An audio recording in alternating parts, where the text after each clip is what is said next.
অভিশপ্ত অশ্বমেধের অলৌকিক অপ্রাকৃতিক জগতে আপনাদের স্বাগত। আজ আপনারা শুনতে চলেছেন পিয়ালি মণ্ডলের কলমে শকুন গল্পটির অন্তিম পর্ব।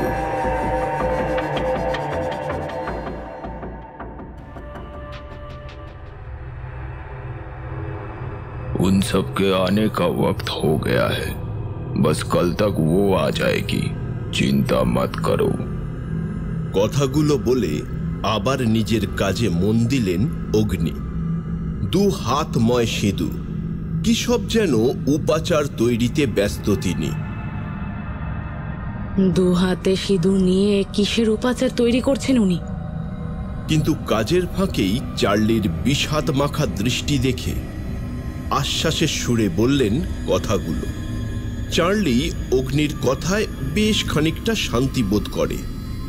একটা দীর্ঘ নিঃশ্বাস ফেলে বলে,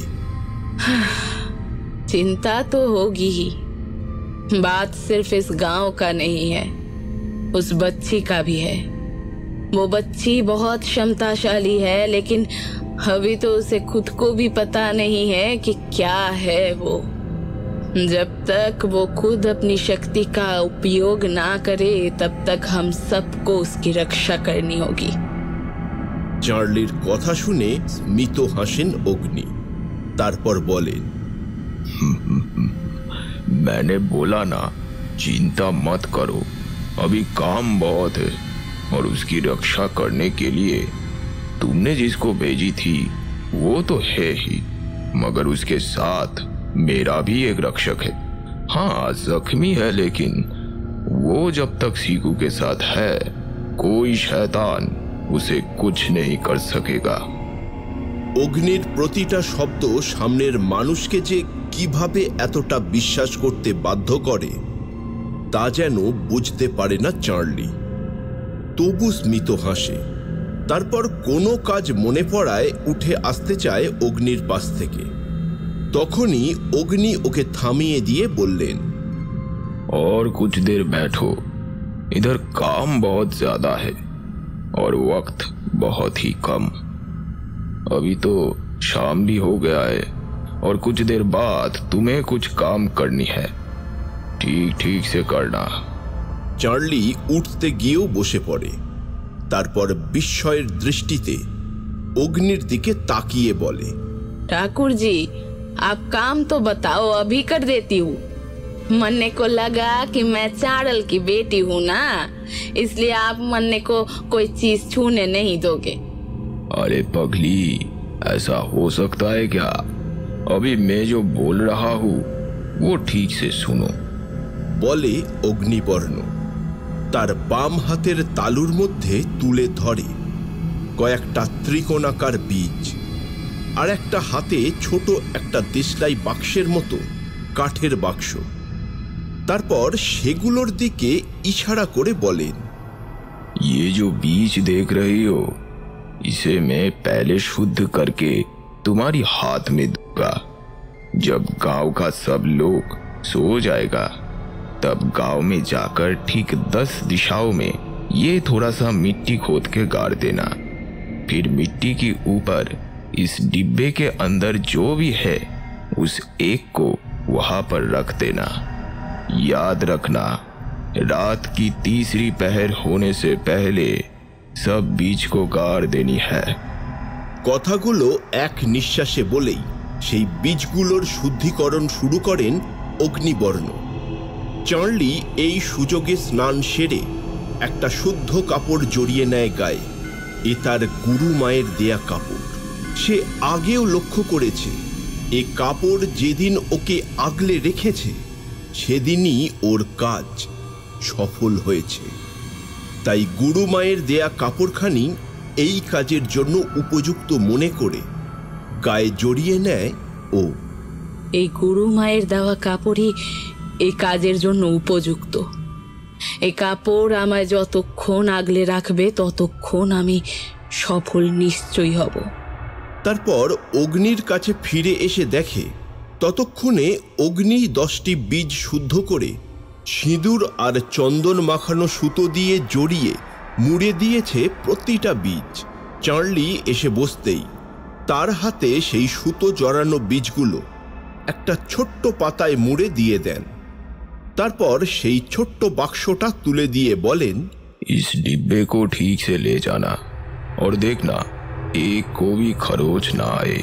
সব কিছু হাতে নিয়ে উঠে দাঁড়াতে দাঁড়াতে কৌতূহলের বশেই চার্লি জিজ্ঞাসা করে, इस डब्बे में क्या है ठाकुर जी जो आप इतना संभाल के ले जाने की बात कर रहे हो? অগ্নিবর্ণ আবার নিজের পূজার কাজে ব্যস্ত হয়ে পড়েছিল। কাজ করতে করতেই চোখ না তুলেই উত্তর দেন, বলেন, उस डिब्बे में छोटे छोटे नन्हे जान है, मगर उनकी क्षमता बहुत है। अरे ठाकुर जी बता भी दीजिए क्या है इसमें? मकड़ी है, एक विशेष प्रकार की मकड़ी। मकड़ी? इतना छोटा मकड़ी से क्या होगा और वो करेगा भी क्या? कैद करेगा। कैद? किसे? कैसे? उन सब शैतानों को। मगर कैसे ठाकुर जी? मैं जब पूजा शुरू करूंगा तब वो सब चाहेंगे कि इस गांव से मेरे निगाहों के बाहर निकलकर दूसरे कहीं पर आश्रय लेना, और एक बार मेरे हाथ से निकल जाए तो फिर बहुत मुश्किल होगा उस शैतानी शक्ति से लड़ना। तो इसीलिए ये जो बीज है कल सुबह होने के साथ साथ बड़ा पेड़ का रूप ले लेगा, और ये मकड़िया सब पेड़ों को अपनी जालों से जोड़ता जाएगा, और वो जालों को नोच भी नहीं पाएगा। सब के सब रो जाएगा मेरा बनाया हुआ घेरों पर। চার্লি আর কোনো প্রশ্ন করে না। সবটা এখন তার কাছে জলের মতো পরিষ্কার।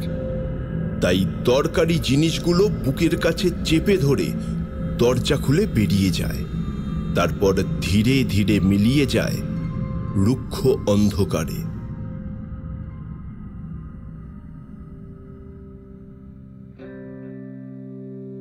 আমি যেটা বলবো সেটা অলৌকিক, হয়তো সাধারণ চোখে দেখলে বিশ্বাস হবার যোগ্য নয়, তবু তোমাদের বিশ্বাস করতেই হবে, কারণ আমরা নিজেদের অজান্তেই যে অলৌকিক জালের মধ্যে জড়িয়ে পড়েছি তার থেকে বেরোনোর রাস্তাও ভয়ঙ্কর। কিন্তু সেখান থেকে বেরোতে হলে আমার কথা বিশ্বাস করতেই হবে তোমাদের। কথাগুলো বলে থামে ধ্রুব। বুঝতে পারে অরণ্য যেন ভীষণ বিরক্ত হচ্ছে, আর তাকে সঠিক প্রমাণ করতেই অরণ্য ঝাঁঝিয়ে উঠে বলে, আচ্ছা ওসব থাক, কি বলবে বলছিলে সেটাই বলো। গল্প যে নয় তা ঠিকই বুঝবে, আর এইটুকু সময় তো আমাকে দিতেই হবে। আর দাদা যখন একটা দায়িত্ব আমাকে দিয়েছে তখন তোমাদের ঠিক সময়ে ঠিক জায়গায় উপস্থিত করার ভার সম্পূর্ণভাবে আমার। দাদা বলেছে মানে? আর কোথায় পৌঁছে দেবে আমাদের? এই সত্যি করে বলো তো, তোমার মতলবটা কি? সময় হলে সব বলবো, ওসব এখন ছাড়ো। যেটা বলছিলাম সেটাই শোনো বরং। প্রজ্ঞা বুঝতে পারে অরণ্য আর মিশুর মনের অবস্থা। দুজনেই যে ওদের সন্তানের এই অবস্থার জন্য ধ্রুবকেই দায়ী করছে তাও বুঝতে পারে।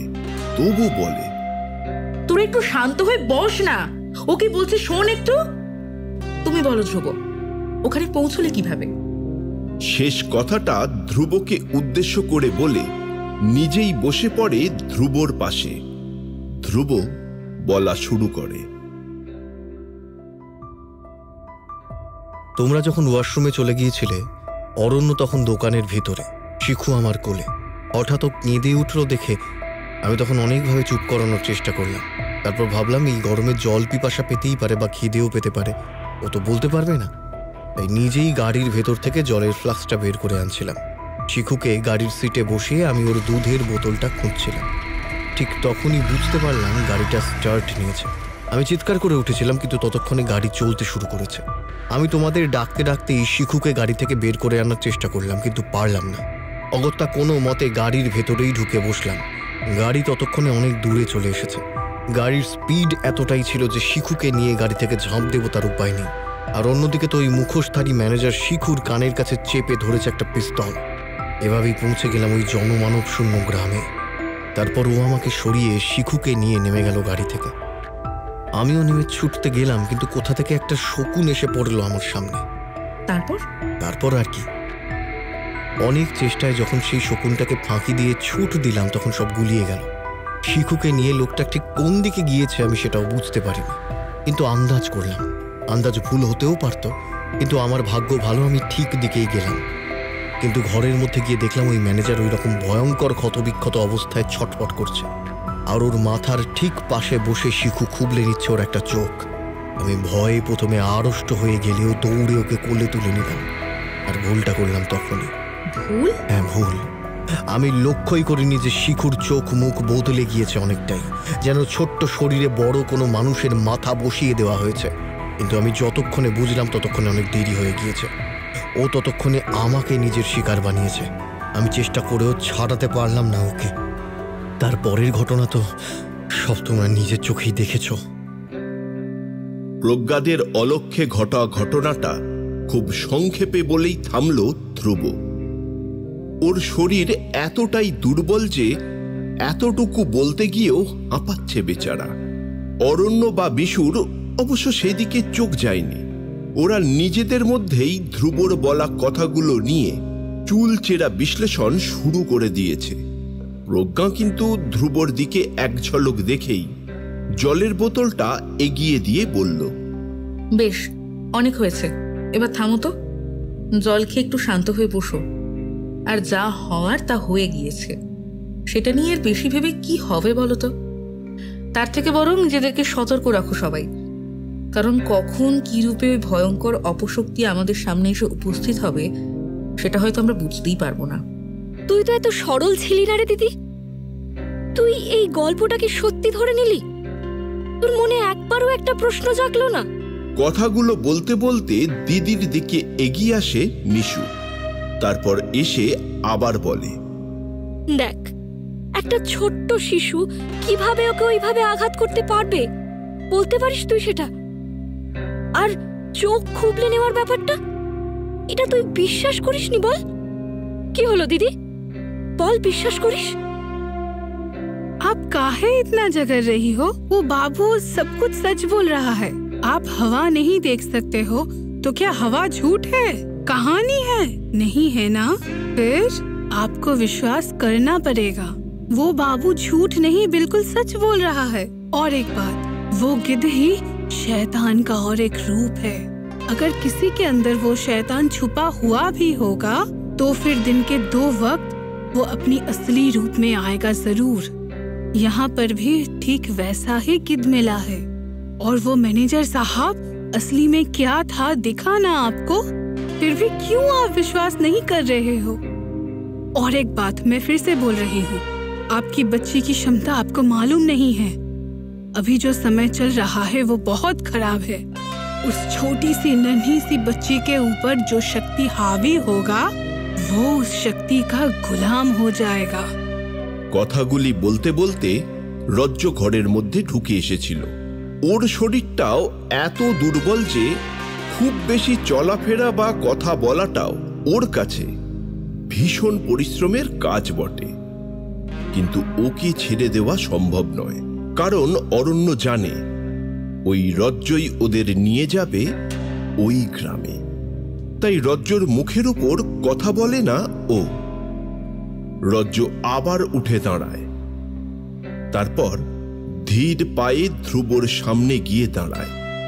ধ্রুবর মাথার উপরে হাত রেখে আশীর্বাদের ভঙ্গিতে বলেন, शाबाश बेटा, शाबाश। आप निश्चिंत रहे। आपका भाई को जहाँ पहुँचना था वो पहुँच भी गया और काम शुरू भी कर चुका है। অরণ্য আর মিশু কোনো কথা না বলেই ঘর থেকে বেরিয়ে যায়। রজ্জ সেদিকে চেয়ে সামান্য হেসে ফেলে। ও ধীর পায়ে বেরিয়ে যায় ঘর থেকে। ঘরটা ফাঁকা হয়ে যেতেই প্রজ্ঞা ধ্রুবকে একটু শাসনের ভঙ্গিতে বলে, এবার এই ওষুধটা খেয়ে ঘুমিয়ে পড়ো, আর চিন্তা করো না, কাল আমরা সকলেই যাব।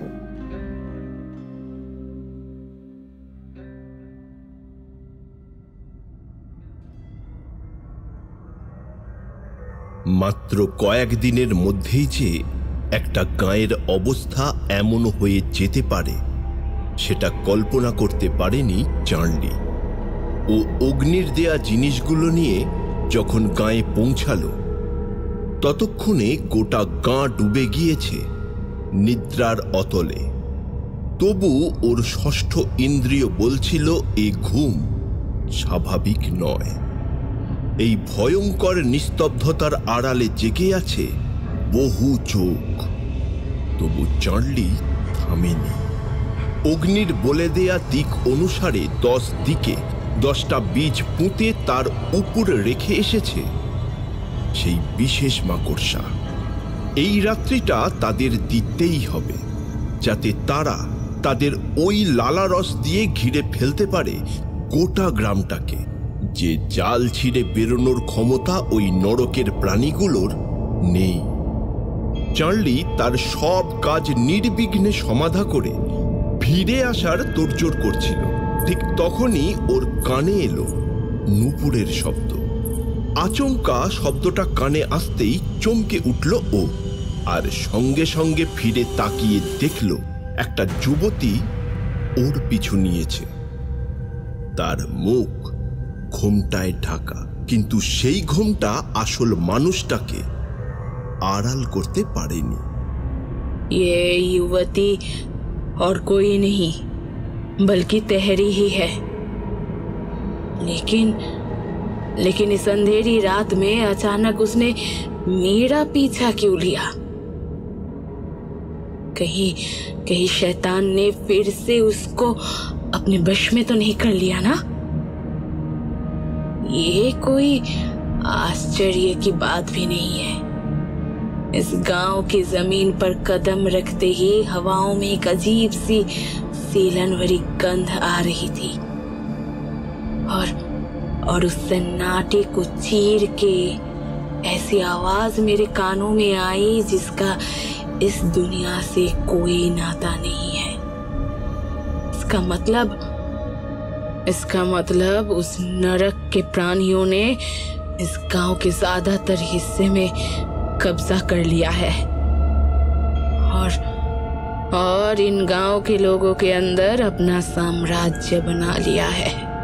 এই ভেবে চার্লির শরীরটা কেঁপে উঠেছিল। बस और 1-2 दिन फिर गांव के लोग एक दूसरे को चीर के खाएंगे, और फिर भी अगर उन्हें कुछ नहीं मिला तो वो खुद को ही खत्म कर देंगे। সেই কথাটা ভেবেই আবার শিউরে উঠল চার্লি। না, তবে তো তেহেরিকে এভাবে ছেড়ে দেয়া যায় না, কারণ ও হয়তো চার্লিকেই শিকার বানানোর চেষ্টায় আছে। কথাটা ভেবে নিজের গতি কমিয়ে নিল। তারপর হঠাৎ পিছু ফিরে দাঁড়ালো ও, তারপর স্পষ্ট স্বরে বলল, ए बिंद्री, मारे पीछे पीछे काहे आयत रहो रे? कोई काम था क्या? इतनी रात को गांव में का कर रही हो यहाँ? ওর কথাগুলো শুনেই হোক বা ওকে পিছু ফিরে দাঁড়াতে দেখার জন্যই হোক, তেহেরি দাঁড়িয়ে পড়েছিল। এবার সে কথা বলে উঠল, বলল, अरे मारो को बहुत सारी खबर मिली है, आपको पता नहीं थी, इसलिए आपकी घाट जा रही थी चुपके से, इसलिए निकल गए थी। तो अभी रास्ते में आप मिल गए, लेकिन सच बोलते हमके मारो के अभी पता लगा कि ये आप है। तो चोरी मारे को बुला नहीं सकती थी? ऐसे कौन आता है रे? কথাগুলো বলতে বলতেই আবার চলতে শুরু করে চার্লি। তেহেরি ওর পিছু নেয় আবার। একটু পা চালিয়ে একেবারে ওর কাছে এসে ফিস ফিস করে বলে, आपको पता नहीं है गांव में क्या हलचल मची हुई है। आप जो दिए थे उसके कर्म से ही बस अभी जिंदा हो, नहीं तो ভীত স্বরে ঝাঁঝিয়ে ওঠে চার্লি। তেহেরি আবার ফিসফিসিয়ে বলে, अभी तो कौन असली और कौन शैतान ये समझना ही मुश्किल हो गया है। गांव के हर कोई और दूसरे से बात बात पर लड़ रहा है। 2 दिन की तो लाश भी गायब हो गई है। শেষ বাক্যটা অতি সাবধানে বলে চারিদিক চোখ বুলিয়ে নেয় তেহারি। বুকটা ভয়ে দুরু দুরু করে ওঠে। মনে হয় যেন ওর এই ফিসফিস করে বলা কথাগুলো কেউ শুনছে, কেউ নজর রাখছে ওর উপর। তারা কি এই অন্ধকারের সঙ্গে মিশে আছে, নাকি হাওয়ার সঙ্গে, নাকি ওর নিজের মধ্যে? কথাগুলো ভাবতে ভাবতে সামান্য পিছিয়ে পড়েছিল। চার্লির ঝাঁঝানো ডাকে চমকে উঠে আবার পা চালায় দ্রুত। চার্লির পাশে যেতেই ও বলল, ओ बिंद्री, ऐसी अकेली इतनी रात में मत निकल, समझी? ये गांव अब खतरे से खाली नहीं है। हर तरफ, हर जगह वो अब छा ही चुकी है। जल्दी से घर चला जा। नहीं। হাঁটতে হাঁটতে থেমে গিয়ে বলে তেহেরি। চার্লি অবাক হয়ে জিজ্ঞাসা করে, क्यों रे? जो बोलनी थी वो तो बोल दी, फिर? তেহেরি আবার চারিদিকে চোখ বুলিয়ে নেয় একবার, তারপর ফিস ফিস করে বলে, और भी कुछ बोलनी थी, लेकिन इस गांव की सीमा पार न करके बढ़ नहीं सकती। जल्दी चलिए। কথাগুলো বলেই আরো জোরে পা চালায় তেহারি। চার্লি আর কিচ্ছু বলে না, শুধু তেহেরির সাথে পা মেলায় দ্রুত। গাঁয়ের সীমানা পার করে সেই ধুধু বালি প্রান্তরে পৌঁছাবার পর পা থামায় দুজনে। এতটা পথ প্রায় নিঃশ্বাস বন্ধ রেখেই যেন দৌড়াচ্ছিল দুজনে। আসলে দৌড়ানো ছাড়া উপায়ও ছিল না। চার্লি শুধু নয়, তেহেরিরও মনে হচ্ছিল ওদের আশেপাশে কেউ আছে, কেউ যেন নজর রাখছে ওদের উপর। সেই কথাটাই সত্যি হলো যখন তেহেরি বলল যে সে এমন কিছু বলতে চায় যা ওই গাঁয়ের সীমানার বাইরে না গিয়ে বলতে পারবে না। তখনই ওরা বুঝতে পারে ওদের চারিদিকের অস্বস্তিটা হঠাৎ বাড়তে শুরু করেছে। গায়ে ফোসকা পড়ার মতো গরম লু বইতে শুরু করেছে শুধু ওদেরকে ঘিরে, আর সেই বাতাসের সঙ্গে বইছে বালি। চোখ মুখ খুলে রাখার উপায় নেই, নেই এক জায়গায় দাঁড়িয়ে থাকার ক্ষমতা। একটা বিশ্রী পচা মাংসের দম বন্ধ করা গন্ধ আসতে থাকে ওদের কাছে। তাও ওরা সেটুকু সহ্য করে হাঁটার চেষ্টা করছিল, কিন্তু তারপরেই বুঝতে পারল সার সার দেয়া অগন্তি শকুনের দল ওদেরকে ঘিরে ধরেছে। ক্রমশ ছোট হয়ে আসছে তাদের বৃত্তটা। চার্লি তখনই ঠিক করে নেয় তাকে কি করতে হবে, কিন্তু ভয় ছিল তেহেরিকে নিয়ে। ও যদি না পারে, তবু চেষ্টা করেছিল চার্লি। ওর অধীত বিদ্যাও কম কিছু নয়, তাই গুরুর নাম করেই মুখটা দুহাতে আড়াল করে মন্ত্র উচ্চারণ শুরু করেছিল। উত্তরাক্ষং শ্রীক্রমং সিদ্ধিয়ামলং মৎস্য সুক্তং সিদ্ধসারং सिद्धसार शतं तथा। बिंद्री, ए बिंद्री, जितनी जोर हो सके दौड़ लगा। बस जो रास्ता सामने दिख रही है ना, वो मत छोड़ना। न दाएं न बाएं किसी तरफ भी मत देखना। और तू दुकान भी अपना बंद कर ले चुनरी से। चल बिंद्री। বলে নিজেই দৌড় লাগিয়েছিল চার্লি। সেই পথ ধরেই ওরা গিয়ে পড়েছিল গাঁয়ের সীমানার বাইরে। তারপর আর ঝুঁকি নেয়নি চার্লি। তেহেরির হাত ধরে সোজা নিয়ে গিয়েছিল অগ্নির কাছে, ওর বাড়িতে। অগ্নিবর্ণ ওদের ওই অবস্থার কথা হয়তো আঁচ করেই ঘরের বাইরে বেরিয়ে এসেছিলেন। চার্লি বা তেহেরির তখন কথা বলার মতো অবস্থা ছিল না, তাই চোখের ইশারা করে তারা ঘরে ঢুকে পড়েছিল। তারপর খানিকক্ষণ হাঁপানোর পর নিঃশ্বাস প্রশ্বাস স্বাভাবিক হতে চার্লি নিজেই রাস্তার সমস্ত ঘটনা খুলে বলে অগ্নিকে। তারপর তেহেরির দিকে ইশারা করে বলে, वो कुछ बोलना चाहती है, लेकिन उसके बोलने से पहले ही इतना कुछ हो गया। लेकिन मारे को लग रहा है कि वो बिंद्री ऐसा कुछ बोलना चाहती है जो उस शैतान उसे बोलने नहीं देना चाहता है। অগ্নিবর্ণ নিঃশব্দে এতক্ষণ সব কিছু শুনছিলেন। চার্লির কথা শেষ হতেই তেহেরির দিকে ফিরে বললেন, हमारे पास अभी समय बहुत ही कम है। मुझे लगता है तुम जो बताना चाहती हो वो हमारे लिए बहुत फायदेमंद है। तुम्हें जो भी बोलनी है वो जल्दी से बताओ। তেহেরি এতক্ষণ নিজেকে গুছিয়ে নিচ্ছিল। আসলে ওর সাথে কিছুক্ষণ আগে ঘটে যাওয়া ঘটনায় ও এমন বিধ্বস্ত হয়ে পড়েছিল যে বেশ কিছুক্ষণ কথা বলার ক্ষমতা ছিল না ওর।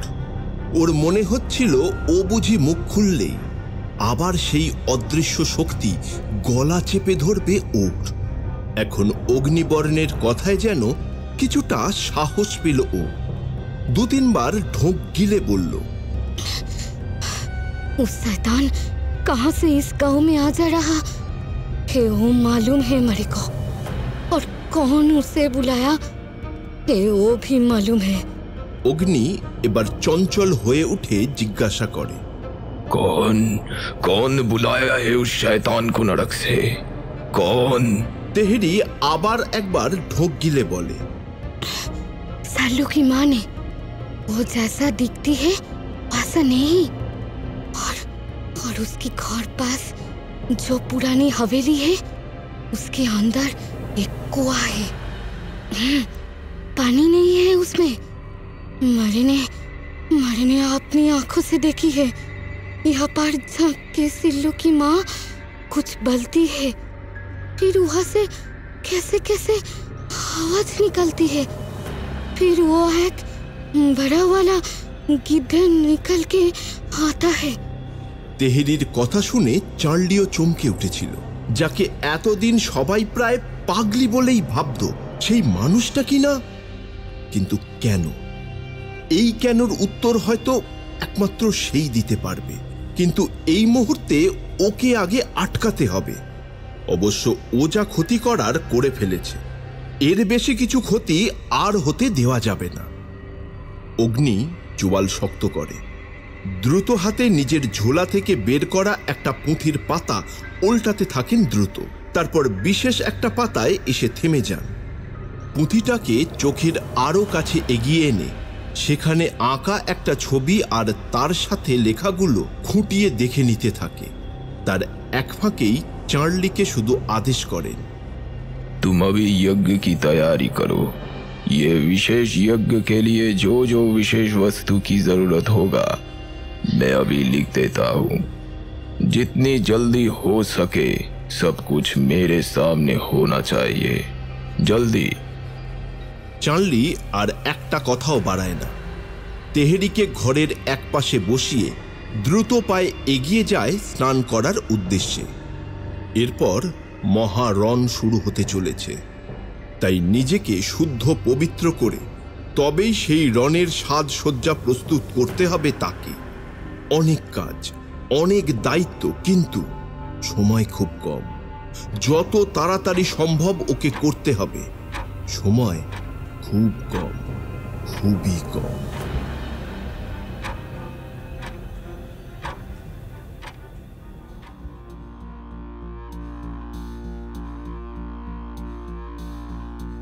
আর কত বাকি পাপাইদা? শিখুর খিদে পেয়েছে, ওর কষ্ট হচ্ছে মনে হচ্ছে। আর কতক্ষণ গো? অরণ্যের দিকে চেয়ে প্রশ্ন করে মিশু। আসলে সেই ভোরবেলায় বেরিয়েছে ওরা। রজ্জর দেখানো পথ ধরেই প্রায় 4 ঘন্টা হয়ে গেল গাড়ি চলছে এক টানা। প্রজ্ঞা দু একবার বলেছিল রাস্তায় কিছুক্ষণের জন্য ব্রেক নিতে, কিন্তু অরণ্য শোনেনি। কারণ ও জানে ও বা প্রজ্ঞা কিছু বললেই অরণ্য ভীষণভাবে রিয়্যাক্ট করছে। তাই শুধু শুধু তিক্ততা বাড়াতে চায় না বলেই চুপ করেছিল। এখন দেখলো মিশু বলতে অরণ্য যেন একটু নরম হলো।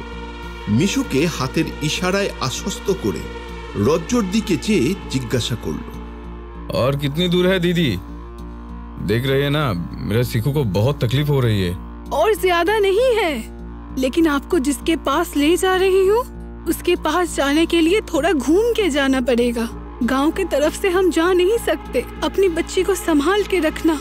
रास्ते में अगर कोई भी गाड़ी रोकने के लिए बोले और रोकना चाहे तो रुकना मत, और मैं जब बोलूंगी तब से अपनी कान और आंखें बंद कर लेना, ठीक है? কথাগুলো শেষ করে ড্রাইভারকে রাস্তাটা বুঝিয়ে দিল রজ্জ। তারপর সবাইকে ইশারা করে চুপ করে থাকতে বলল।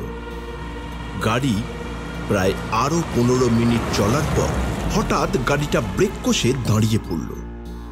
ওরা সামনে তাকিয়ে দেখল রাস্তার ঠিক মাঝামাঝি বসে আছে একটা শকুন। আকারে সাধারণ শকুনের থেকে অনেকটাই বড়। রজ্জুর অতবার সাবধান করা সত্ত্বেও অরণ্য গাড়ি থামিয়ে সেটাকে তাড়াতে নেমেছিল, কিন্তু ও কাছে যেতেই পাখিটা যে ওর উপর চড়াও হবে সেটা কল্পনা করতে পারেনি। ধ্রুব যদি না দ্রুত গিয়ে ওকে টেনে এনে গাড়ির মধ্যে ঢুকিয়ে দিত তাহলে হয়তো আরো অনেক বড় কোনো ক্ষতি হতে পারত। গাড়িটা আবার পুনরায় গতি বাড়াতে ধ্রুব এবার ধমকে উঠেছিল অরণ্যকে। আর বেশি বাড়াবাড়ি করো না অরণ্য, এটা তোমার কলকাতা নয়। তোমার জন্য আমাদের কারোর এক কণা ক্ষতি হলে কিন্তু তার ফল ভালো হবে না। আমি চুপ করে আছি মানে এই নয় যে সারাক্ষণ এরকম বাঁদরামি করে যাবে আর আমি সেটা মেনে নেবো। Mind it. ধ্রুবর গলার স্বর আর বলার দৃঢ় ভঙ্গিমা শুনে শুধু অরণ্য নয়, প্রজ্ঞা মিশুও অবাক হয়ে গিয়েছিল। প্রজ্ঞা মুচকি হেসে মুখটা অন্যদিকে ফিরিয়ে নিলেও মিশুর যে একটু হলেও খারাপ লেগেছে সেটা বুঝতে পারল ধ্রুব। কিন্তু পরিস্থিতির বিচার করে ওকে এমন আচরণ করতে হয়েছে সেটা নিশ্চয়ই ওরা পরে বুঝবে। গাড়িটা আরো বেশ কিছু চলার পর রজ্জ এবার ইশারা করল সবাইকে। কান আর চোখ দুই বন্ধ রাখতে হবে। হাতের কাছে যা আছে তাই দিয়েই কান আর চোখ বেঁধে ফেলতে হবে, এমনকি শিখুরও। শুধু ড্রাইভার চোখ খুলে রাখতে পারবে, এছাড়া উপায়ও নেই। তবে নিজেকে আর ড্রাইভারকে রজ্জ ঠিক সামলে নেবে, এই আশ্বাস দিয়ে সবাইকে বেঁধে ফেলতে বলল চোখ আর কান।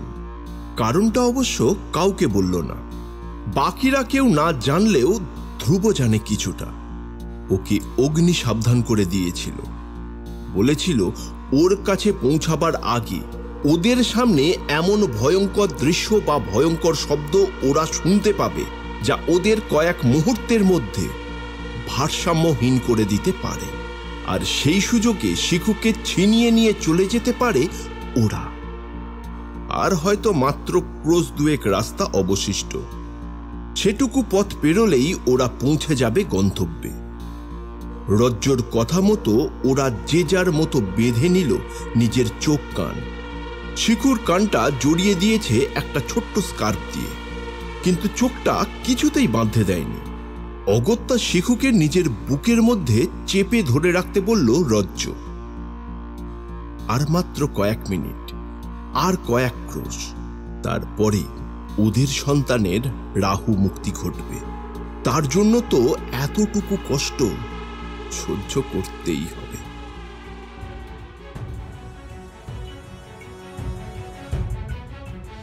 এই যজ্ঞের আগুন নেবানো অত সহজ নয় কিছুতেই। এই তোদের মতো নরকের অপবিত্র জীবরা যতই চেষ্টা করিস না কেন, এই পবিত্র আগুন নেবানো তোদের পক্ষে সম্ভব নয়। এই আগুন তখনই নিভবে যখন তোদের জ্বালিয়ে পুড়িয়ে ছাইতে পরিণত করবে।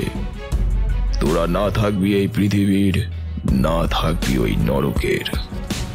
প্রচন্ড হুঙ্কারের সঙ্গে কথাগুলো বলতে বলতে আগুনের মধ্যে আরো কিছুটা ঘি আহুতি দিলে অগ্নি। আগুনটা আরো দ্বিগুণ উজ্জ্বলতায় দাউ দাউ করে জ্বলে উঠল।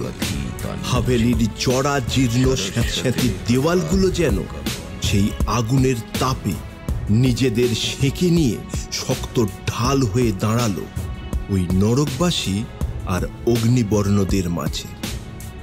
সকালে যখন ধ্রুবরা এসে পৌঁছেছিল ততক্ষণে অগ্নিবর্ণ প্রায় তৈরি হয়ে গিয়েছিল। যজ্ঞের জন্য প্রয়োজনীয় সামগ্রী দুই ঝোলায় বেঁধে নিয়ে প্রস্তুত চার্লিও। ধ্রুবরা পৌঁছাতে ওদের কিছুক্ষণ বিশ্রাম করার সময় দিয়েছিল। সকলের খাবার ব্যবস্থা চার্লি করে রেখেছিল, কারণ ওরা যে আসছে সে কথা অগ্নি আগেই জানিয়েছিল। चार्ली, तुम कुछ खाने की तैयारी करो, वो बच्ची को लेकर कुछ लोग भी आएंगे। আর তাছাড়াও শিখুকে ছাড়া এই যজ্ঞ সম্পূর্ণ হবে না বলেই ওদের অপেক্ষা করতেই হতো ধ্রুবদের জন্য। কিন্তু এতটা ধকল নিতে পারা তো সহজ কথা নয়। বড়দের পক্ষে যা বেশ কষ্টসাধ্য, সেখানে ওই ছোট্ট শিশুটা তো একটু কাহিল হবেই। সে কথাও অগ্নি জানতেন বলেই আগে থেকেই সব ব্যবস্থা করে রেখেছিলেন। বেশ কিছুক্ষণ বিশ্রাম করে পেটের খিদে মেটার পর সবাই বেশ সুস্থ বোধ করছে দেখে তখনই ওদের সঙ্গে নিয়ে অগ্নি বেরিয়ে পড়েছিলেন ওই অভিশপ্ত গ্রামের উদ্দেশ্যে। তবে রজ্জোর দুর্বল শারীরিক অবস্থার কারণে তাকে সেখানেই বিশ্রামের জন্য রেখে আসতে হয়। গ্রামের সকলে তখন দৈনন্দিন কাজে ব্যস্ত। এমতো অবস্থায় হঠাৎ এতগুলো অচেনা অজানা লোক চার্লির সাথে হেঁটে আসছে দেখে সকলেই অবাক হয়ে গিয়েছিল। তবে তাদের মধ্যে কিছুজন যেন অতিরিক্ত ক্রুদ্ধ হয়ে উঠল। কিন্তু ওদের কিছু করার আগেই প্রথম চালটা দিয়েছিলেন অগ্নিবর্ণই। अगर अपनी जान किसी को प्यारी है तो जितनी जल्दी हो सके अपनी अपनी घर में घुस के दरवाजा बंद कर लीजिए अच्छी तरह से। मैं एक सपेरा हूं और मैं कल ही रेगिस्तान की सबसे जहरीला सांप पकड़ा था। उसमें से एक छोड़ के सब कैसे निकल गए और गांव में घुस गए हैं, इसीलिए हम माफी चाहते हैं। पर आप लोग जितनी जल्दी हो सके कोई सुरक्षित जगह देखकर चले जाइए और मैं जब तक आवाज ना दूं तब तक वहां से निकलना मत। মানুষ যখন হঠাৎ কোনো বিপদে পড়ে তখন অত যুক্তি বুদ্ধি কাজ করে না, শুধু কোনো মতে বিপদ থেকে পালিয়ে যাওয়ার পথ খোঁজে। এখানেও তাই হলো। আর সকলেরই বাচ্চা বয়স্ক নিয়ে সংসার, তাই দু একজন বাদে সকলেই ছুটল বাড়ির দিকে। তাই খুব তাড়াতাড়ি নিজের পথ পরিষ্কার করে গিয়ে উঠল সেই পুরনো হাভেলিটাতে। সেখানে পৌঁছে তার প্রথম কাজ ছিল ধ্রুব সহ বাকি সকলকে আগে নিরাপদ কোনো স্থানে রাখা। তাই যতক্ষণে চার্লি সেই মহাযজ্ঞের আয়োজন করতে লাগলো ততক্ষণে অরণ্য, মিশু, ধ্রুব আর প্রজ্ঞাকে একটা জায়গায় বসিয়ে গণ্ডি টেনে দিলেন অগ্নিবর্ণ। শিখু আমার কাছে থাক, তোমরা ওই গণ্ডির মধ্যে বসো। ওরা যে কোনো সময় তোমাদের ক্ষতি করে শিখুন্ডির ক্ষতি করতে পারে। কিন্তু ঠিক আছে, শিখু আপনার কাছেই ভালো থাকবে। শুধু শিখুকে রাখলেন নিজের কোলে। অরণ্য আর মিশু দুজনেই প্রথমে আপত্তি করেছিল, কিন্তু অগ্নিবর্ণের ক্ষমতা তারা আগেও দেখেছে, তাই শেষ পর্যন্ত রাজি হল শিখুকে ওরফে শিখণ্ডীকে অগ্নির কোলে তুলে দিতে। সেই পরিত্যক্ত শুকনো কুয়োর পাশেই তৈরি হচ্ছিল যজ্ঞের মঞ্চ। চার্লি নিজের হাতে এক একটা করে সাজিয়ে দিচ্ছিল প্রতিটা উপাচার, আর সেই উপাচারের মধ্যে সত্যি একটি সাপও ছিল, আর তাকে কালই ওই বালির পাহাড় থেকে ধরে এনেছিল অগ্নিবর্ণ। ঠাকুর, এই সাপটাই তো কাল বলির পাহাড় থেকে ধরে এনেছিল। কারণ ওই নরকের জীবগুলোকে ফেরত পাঠাতে হলে আর এক পাতালবাসীর তো সাহায্য নিতেই হবে।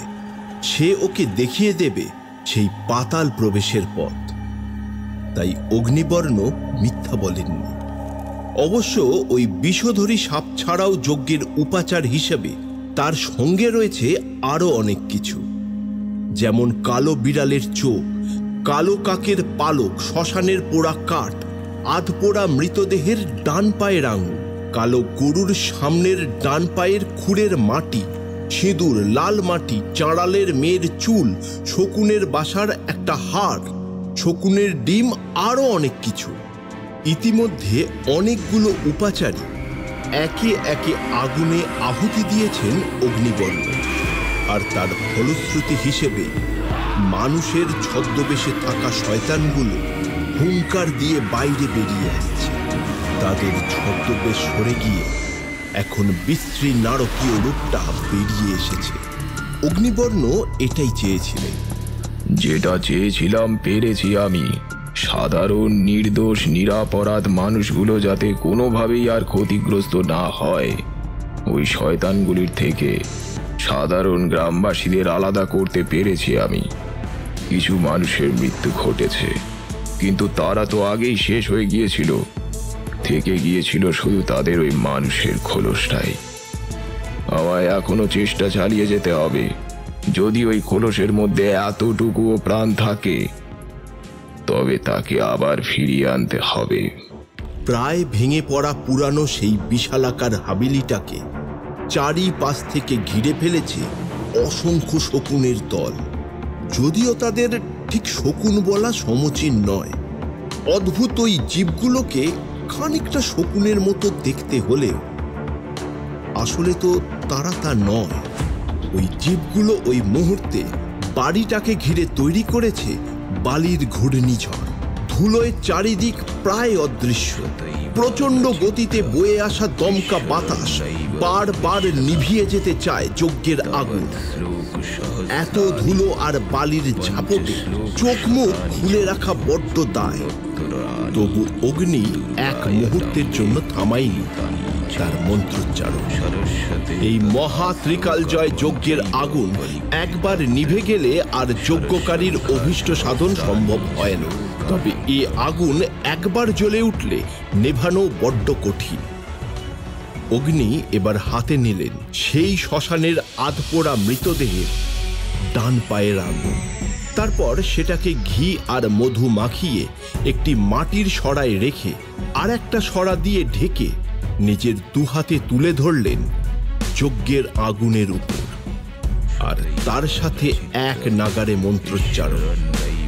এভাবে প্রায় কয়েক মিনিট কাটার পর সেই পাত্রটা নিচে নামিয়ে পাশে রাখলেন। তারপর তার উপরে গঙ্গা জলের কয়েক ফোঁটা ছিটিয়ে দিলেন। পাত্রের মধ্যে থাকা আঙুলটা এখন জীবন্ত, সচল। আর মুহূর্তের মধ্যে সেই আঙুল সেই যজ্ঞস্থানকে কেন্দ্র করে ঘুরতে লাগলো কয়েক পাক। অগ্নি দেখলেন তার চারিদিকে একটা বৃত্ত সৃষ্টি হয়েছে ওই আঙুলের চলার পথ অনুসরণ করে।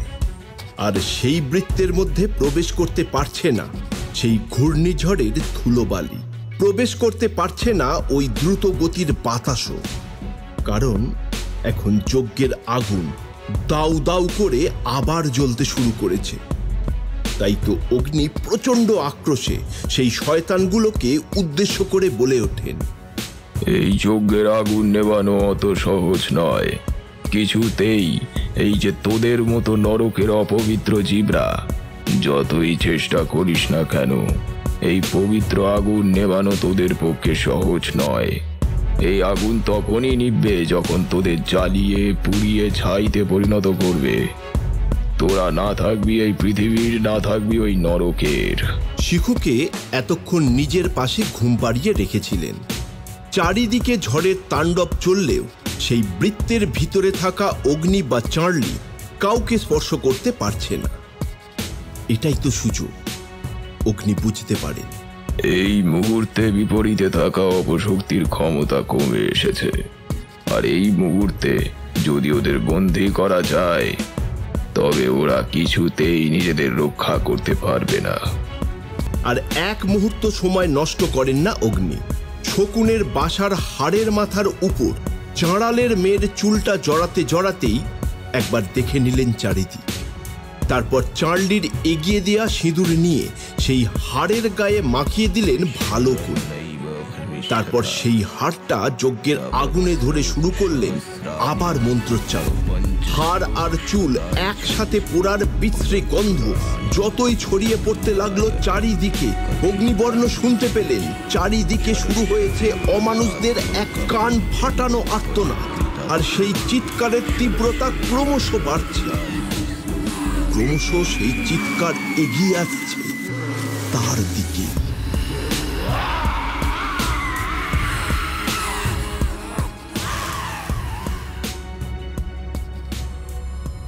একটা তীক্ষ্ণ শব্দ বেরিয়ে আসতে লাগলো ওই কুয়ার ভিতর থেকে।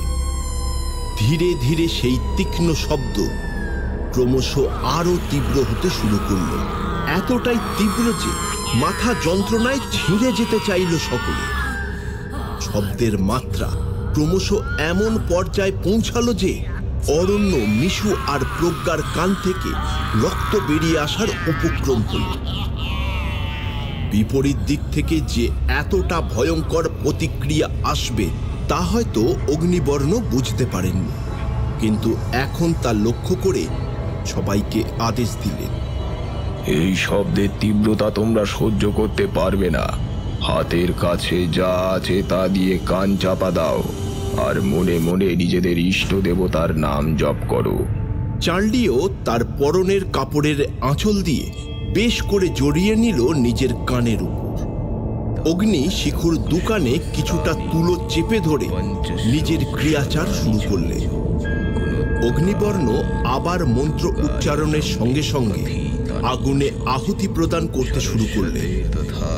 চার্লির এগিয়ে দেয়া একটি পাত্র থেকে তুলে নিলেন কিছুটা তিল, আর তার একটা পাত্র থেকে নিলেন ছবের কিছুটা মাংস, আর তার সাথে শ্মশানের পোড়া কাঠের ছাই।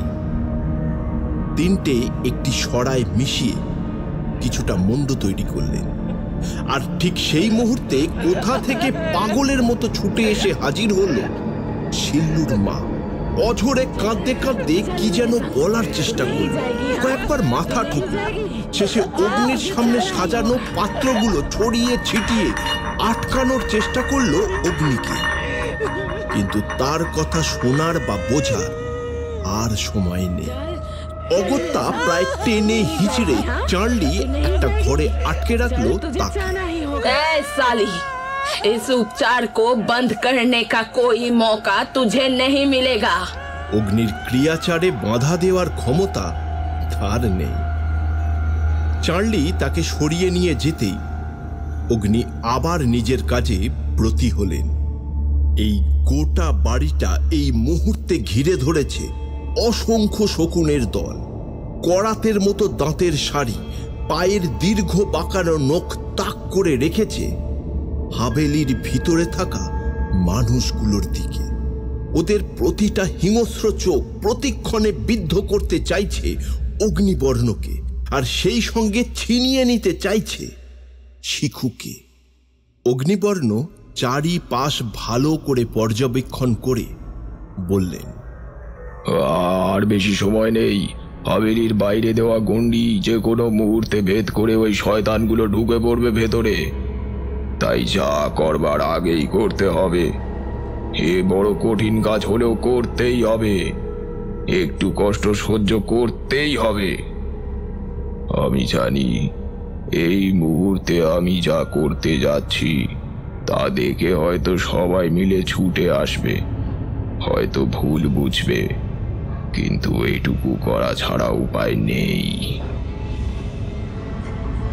নিজেকে চারিপাশের সব মোহমায়া ছিন্ন করে মনোসংযোগ করলেন অগ্নিবর্ণ। তারপর একটা বেশ বড় রেখাবি হাতি তুলে নিলেন। সেই রেখাবির ওপর ঘুমন্ত শিখুকে শুইয়ে দিলেন। একটি পাত্রে যজ্ঞের ছাই আর ঘি মিশিয়ে মাখিয়ে দিলেন শিখুকে। এতদূর পর্যন্ত দেখেও অরণ্য বা মিশুরা কিছু বলেনি, কিন্তু তারপরের ক্রিয়াচার দেখে রাগে চিৎকার করে উঠল অরণ্য। কি করতে চাইছো আমার সন্তানের সঙ্গে? কি মতলব তোমার? সত্যি করে বলো, এসব কি করছো? মিশু আর প্রজ্ঞাও ভয়ে আর্তনাদ করে উঠল, উঠে আসতে চাইল শিখুর কাছে, কিন্তু কি এক অদৃশ্য দেয়াল যেন ওদের বাধা দিতে লাগলো বারবার। কি আমরা ওদিকে যেতে পারছি না কেন? মাঝখানে এটা কিসের দেওয়াল? আমি জানতাম তোমাদের প্রতিক্রিয়া এমনই হবে, তাই তোমাদের আটকাতে আমাকে আগে থেকে ব্যবস্থা নিতে হয়েছে। আপাতত আমার ক্রিয়াচার সম্পন্ন করার জন্য তোমাদের ওই গণ্ডির বাইরে বের হতে দেওয়া যাবে না। অগ্নিবর্ণ তাদের আশ্বাস দিয়ে বললেন, আমি যখন আছি তোমার সন্তানের কিছু হবে না, এটুকু বিশ্বাস তোমাদের আমার উপর রাখা ছাড়া উপায় নেই। শান্ত হও। এই বলেই আবার নিজের কাজে মন দিলেন অগ্নিবর্ণ। অরণ্যর মনে হলো এবার ও রাগে উন্মাদ হয়ে যাবে। এক হুঙ্কার বেরিয়ে এলো ওর গলা দিয়ে। ওই লোকটা কি করছে আমার সন্তানকে নিয়ে? শুধু অরণ্য নয়, মিশু, প্রজ্ঞা, এমনকি ধ্রুব অবাক হয়ে দেখছে অগ্নিবর্ণকে। কিন্তু কেউ বিশ্বাস করতে পারছে না যে ওদের চোখের সামনে যা ঘটছে তা সত্যি। ওরা দেখতে পাচ্ছে অগ্নিবর্ণ শিখুকে সেই ছাই আর ঘিয়ের প্রলেপ মাখানোর পর তার কপালে এঁকে দিলেন বিশেষ একটা চিহ্ন। তারপর ঘাসের মতো কিছু বুনো পাতা হাতে ডলে নিয়ে সেটার রস ছড়িয়ে দিলেন শিখুর গায়ের উপর। আর একেবারে শেষে এক হাতে চেপে ধরলেন শিখুর ডান হাত, আর অন্য হাতে তুলে নিলেন একটা সূচ। তারপর সেটা চোখের পলকে ফুটিয়ে দিলেন শিখুর ছোট ছোট আঙুলের উপর। ফিঙ্কি দিয়ে বেরিয়ে এলো রক্ত। এভাবে মোট 5টা আঙুলের রক্তের ছিটা তখন সারা শরীরে আলপনা আঁকতে শুরু করেছে। সেই রক্ত ছিটকে গিয়ে পড়ছে ছোট ছোট সেই মুন্ডগুলোর উপর। অগ্নি বুঝতে পারলেন অরণ্য জ্ঞান হারিয়েছে। কানে ভেসে এলো প্রজ্ঞা আর মিশুর বুক ফাটা আর্তনাদ।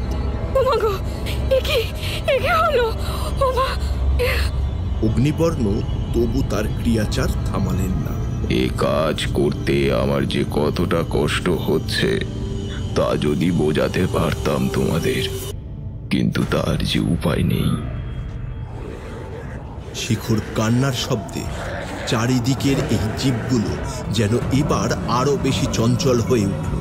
ওদের ওই বড় বড় নাসারন্ধ্র সহ বিশ্রী মাথাগুলো কিছুটা উপরের দিকে তুলে কিছুর একটা ঘ্রাণ নেওয়ার চেষ্টা করল। তারপর মুহূর্তের মধ্যে গণ্ডি ভেদ করে এগিয়ে এলো অগ্নিবর্ণ আর শিখুকে লক্ষ্য করে। ক্রমশ তাদের আর অগ্নিবর্ণের মাঝের দূরত্ব কমছে। অগ্নি 2 হাতে তুলে ধরেছে শিখু সহ সেই রেখাবিটা। চোখ বন্ধ করে এক নাগাড়ে উচ্চারণ করে যাচ্ছে কি এক অজানা ভাষায় মন্ত্র। সেই একইভাবে 2 হাতে সেই রেখাবি তুলে ধরলেন তিনি তার মাথার উপর। অগ্নিবর্ণ চোখ খুললেন। তারপর একবার ইশারা করলেন চার্লিকে।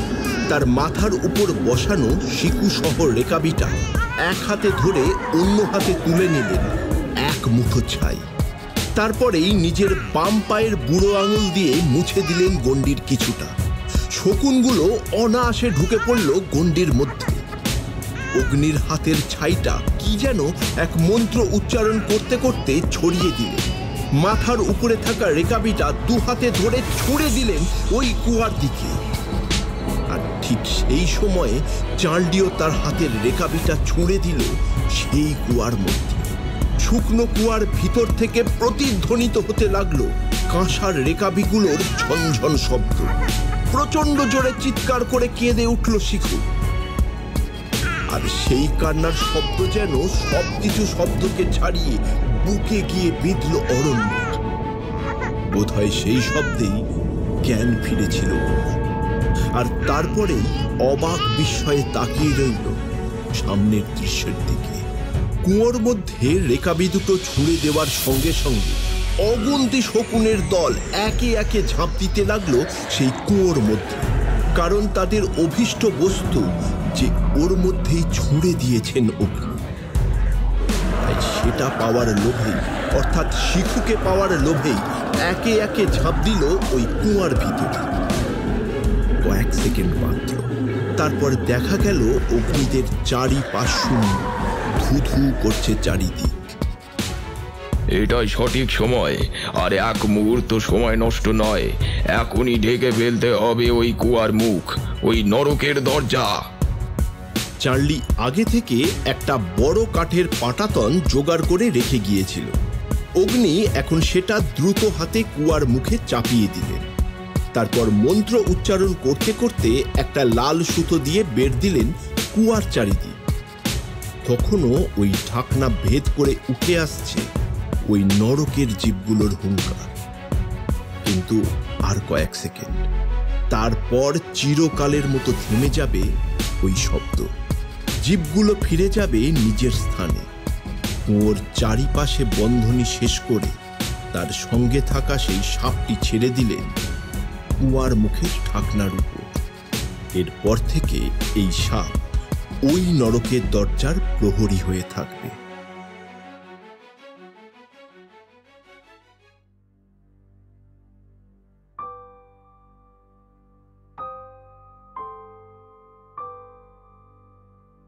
গ্রামের সবাই এসে জড়ো হয়েছে অগ্নিবর্ণের সামনে। তাদের অগ্নিবর্ণ আশ্বস্ত করে বললেন, তোমরা চিন্তা করো না, সব সাপ এখন আমার নাগালের মধ্যে। গ্রামবাসীরা এখন নিরাপদ। শুধু এটা খেয়াল রাখো যে ওই পোড়ো হাভেলির ভেতরে যেন কেউ কখনো না যায়। ওখানে একটা সাপ ঢুকে পড়েছে, তাকে কিছুতেই বের করা যাচ্ছে না। এই কথাগুলো বলেই অগ্নি বেরিয়ে আসছিলেন জটলা থেকে। এর মধ্যেই একবার চার্লি বলল, सबको क्यों सच सच नहीं बताया, बता दीजिए ना।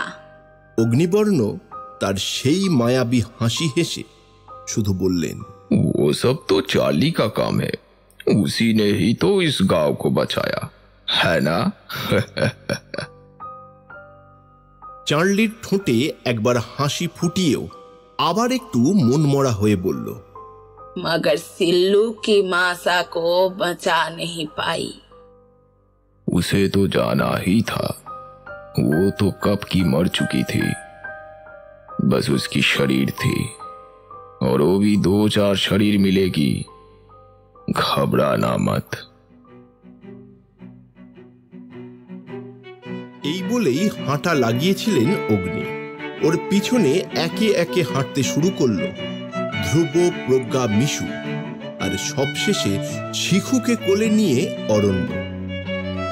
হ্যাঁ, অগ্নি কথা রেখেছিল, ও থাকতে শিখুর কিচ্ছু হতে দেবে না, হতেও দেয়নি। কিন্তু কি উপায়ে ওই রেকাবিটা কুয়োর মধ্যে ছুঁড়ে দিলেও শিখুকে কোলের মধ্যে জড়িয়ে নিয়েছিল অগ্নি, তা এখনো অজানা অরণ্যদের। তবে শুধু চার্লি জানে কি ঘটেছিল তখন। এবার ফেরার পালা। গাড়ির ড্রাইভার তৈরি ছিল। ধ্রুব সহ বাকিদের গাড়িতে তুলে অগ্নি ফিরে এলেন চার্লির সেই ঘরে। সেখানেই তার জিনিসপত্র রাখা ছিল। এবার তার যাবার পালা। ধ্রুবরা অনেকবার বলেছিল ওদের সাথেই যেতে, কিন্তু অগ্নি রাজি হননি। এ পথ নিজস্ব, অতি গোপনীয়। আবার নতুন পথে যাত্রা, আবার নতুন সাধনায় লিপ্ত হবার পালা।